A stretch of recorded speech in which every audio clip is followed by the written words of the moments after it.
اچھا، تیسرا جو حصہ ہے ہمارے پاس وہ کیا ہے؟ Instruction scheduling. ٹھیک ہے، یعنی کون سی اسٹیٹمنٹ ہم نے کس وقت چلانی ہے. ٹھیک ہے، کون سی اسٹیٹمنٹ پہلے چلانی ہے، کون سی اسٹیٹمنٹ بعد میں چلانی ہے. ٹھیک ہے، تو اس کو ہم کہتے ہیں انسٹرکشن اسکیجولنگ. صحیح ہے. اور اس کا آپ نے اکثر دیکھا ہوگا، آپ پروگرام رن کرتے ہیں اور بالکل ہینگ ہو جاتا ہے پروگرام اور چلتا نہیں ہے. کبھی کبھی اتنا بھی ہو جاتا ہے کہ آپ کو سسٹم اسٹارٹ کرنا پڑتا ہے، ری اسٹارٹ کرنا پڑتا ہے. ٹھیک ہے، تو مسئلے مسائل جو ہیں ہارڈ ویئر کے ساتھ آتے ہیں. تو یہ مسائل کیا ہوتے ہیں؟ Avoid hardware stalls and interlocks. Interlocks اس طرح ہوتا ہے کہ آپ کے جو پروسیسز کے جو سٹیپس ہوتے ہیں، جو پروسیس پہلے ہونا ہوتا ہے یا جو پروسیس بعد میں ہونا ہوتا ہے وہ پہلے ہو جاتا ہے، اور وہ پہلے پروسیس پہ ڈیپینڈنٹ ہوتا ہے، تو وہ پھر رک جاتا ہے، اس کے پاس وہ ویلیوز نہیں ہوتی جو کہ اس کو چاہیے ہوتی. تو اس کی اسکیجولنگ جو ہو جاتی ہے، کبھی غلطی ہو جاتی ہے. تو اس قسم کے ایشوز جو سالو کرنے ہیں وہ انسٹرکشن اسکیجولنگ کا کام ہے. ٹھیک ہے.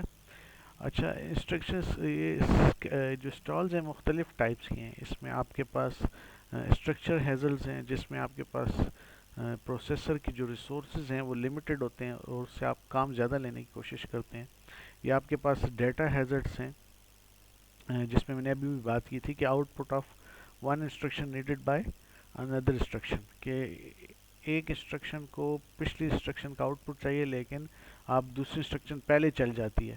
تو اس قسم کے ایشوز. یا آپ کے پاس کنٹرول ہیزرڈس ہیں، آپ کے پاس کوئی کنڈیشن آ رہی ہے اور آپ نے ایک سائڈ پہ جانا ہے لیکن غلطی سے آپ کا کنٹرول دوسری طرف چلا جاتا ہے. اس کو ہم برانچنگ بھی کہتے ہیں. تو یہ کنٹرول ہیزرڈس ہیں مختلف، ان کی وجہ سے آپ کا سسٹم جو ہوتا ہے ہینگ ہو جاتا ہے. تو پھر ہم کیا کرتے ہیں اس میں جو ہے، ہم دو طرح کی آپ کے پاس آپٹیمائزیشنز ہیں، دو طرح کے آپ کام کرتے ہیں. انسٹرکشن جس کو ہم کہتے ہیں instruction level optimisations. Instruction scheduling attempts to rewrite the code for maximum instruction level parallelism. آپ نے جو کوڈ دیا تھا اس کے بعد جو اسمبلی کا کوڈ لکھا گیا تھا، اب یہ اسمبلی کے کوڈ کو بہتر کرے گا. ایسے بہتر کرے گا کہ جتنے حد تک جو ہے ایک سے زیادہ انسٹرکشنز جو ہیں پیرالل چل سکیں. ٹھیک ہے، یعنی جو انڈیپینڈنٹ اسٹیٹمنٹس ہیں وہ ویٹ نہ کریں، اور کیونکہ وہ انڈیپینڈنٹ ہیں تو وہ ایک وقت پہ چل سکتی ہیں ان پیرالل. صحیح ہے نا.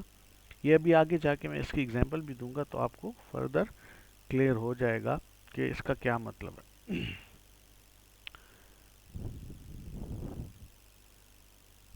اور دوسرا جو ہے کہ ڈیٹا ڈپینڈنس کنسٹرینٹس کو دیکھا جاتا ہے. وہ یہ کہ فار ایگزامپل یہ وہی والی بات ہے، if instruction A computes a value that is read by instruction B, then B can't be executed before A is completed. تو اس قسم کی چیزیں بھی جو ہیں انسٹرکشن اسکیجولنگ میں اس کا خیال کیا جاتا ہے کہ اگر بی کو ایک ویلیو ایسی چاہیے جو کہ ایک آؤٹ پٹ ہے. ٹھیک ہے، بی کو ایک ایسی ویلیو چاہیے جو کہ ایک آؤٹ پٹ ہے، تو بی کو ہم ویٹ کرائیں گے، جب تک اے کمپلیٹ نہیں ہو جاتا. ٹھیک ہے، تو دو چیزیں. ایک چیز یہ کہ جتنی چیزیں ان پیرالل چل سکتی ہیں جو کہ انڈیپینڈنٹ ہیں، جتنی انسٹرکشنز ان کو ہم انڈیپینڈنٹ چلاتے ہیں. اور دوسرا ان چیزوں کا خیال کرتے ہیں جن میں ڈپینڈنسی ہے، کہ کون سی لائن کو پہلے چلنا چاہیے، کون سی بعد چلنا چاہیے، ویلیوز کی بیس کے اوپر. یہ انسٹرکشن اسکیجولنگ کی ایگزامپل ہے. ٹھیک ہے، اس میں اگر آپ دیکھیں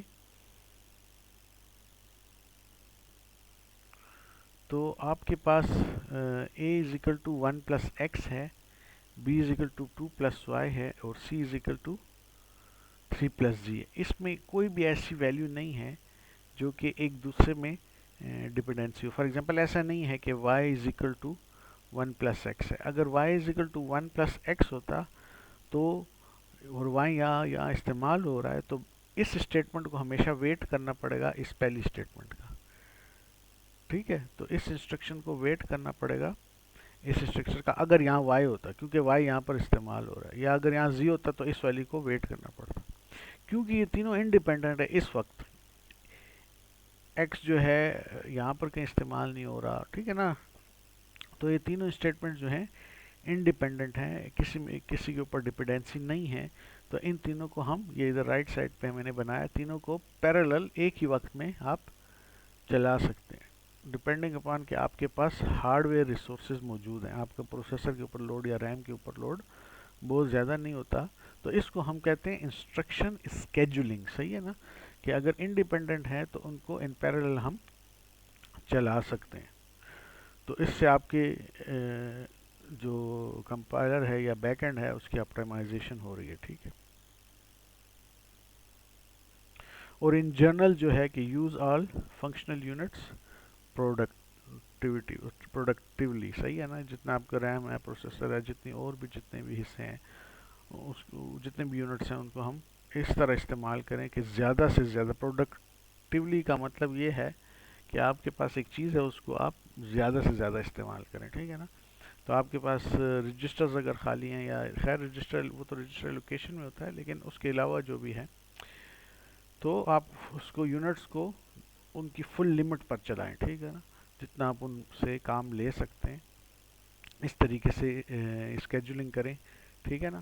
اور وہی بات ہے کہ ادھر سے ہمارے پاس جو ہے، ہم ٹائم بچتا ہے ہمارے پاس، ہم اس کو پروڈکٹیولی کر رہے ہیں. صحیح ہے نا. اگر یہ تین ہم جلدی کر لیں گے تو آگے اور جو اسٹیٹمنٹس ہوں گی ان کو بھی ہم جلدی جلدی کر سکیں گے، کیونکہ یہ خالی یہ تین اسٹیٹمنٹس تو نہیں ہے نا، اور بھی ہوں گی اس کے بعد. ٹھیک ہے نا. تو یہ اس سے مراد ہے کہ پروڈکٹیولی. صحیح ہے. لیکن مسئلہ وہ ہے کہ یہ جو اسکیجولنگ ہے یہ اتنا آسان کام نہیں ہے، اور اس میں بھی وہی این پی کمپلیٹ والا ایشو ہے. ٹھیک ہے، ہمارے پاس کوئی آپٹیمل الگوریتھم نہیں بنا ہوا. آئی ہوپ کہ آپ لوگوں کو کلیئر ہوگا. پہلے ہم نے یہ سارا جو تھا اوور ویو تھا. ٹھیک ہے نا، یہ سارا اوور ویو تھا فرنٹ اینڈ کا، بیک اینڈ کا. انالیسس سنتھسس ماڈل ہے. فرنٹ اینڈ میں ہمارے پاس اسکینر پارسر ہے، بیک اینڈ میں آپ کے پاس انسٹرکشن سلیکشن، رجسٹر ایلوکیشن اور انسٹرکشن اسکیجولنگ ہے. ان جنرل اب جو ہم آگے پڑھیں گے وہ زیادہ فرنٹ اینڈ کو ہی ڈیٹیل میں پڑھیں گے. یہ جو بیک اینڈ ہے بیچلر میں اس کو اتنا ڈیٹیل میں آگے نہیں پڑھا جاتا، لیکن آپ لوگوں کو اب سمجھ آ گئی ہوگی کہ بیک اینڈ میں جو زیادہ تر کام ہے ہارڈ ویئر سے ریلیٹڈ، یا آٹومیٹڈ جو انسٹرکشن اسکیجولنگ ہے، یا کوڈ کو آپٹیمائز کرنا ہے، اس قسم کے کچھ کام جو ہیں مشین، یہ خاص طور پہ جو آپ کی اسمبلی لینگویج ہے اس میں جو انسٹرکشنز کیسے پک کرنی ہے، رجسٹر کیسے ایلوکیٹ کرنی ہے، یہ سارے کام جو ہیں آپ کے بیک اینڈ میں ہوتے ہیں. کوئی آپ کے کوشچنز ہو تو وہ پھر آپ گوگل کلاس روم میں پوچھ سکتے ہیں. تھینک یو جی. اللہ حافظ.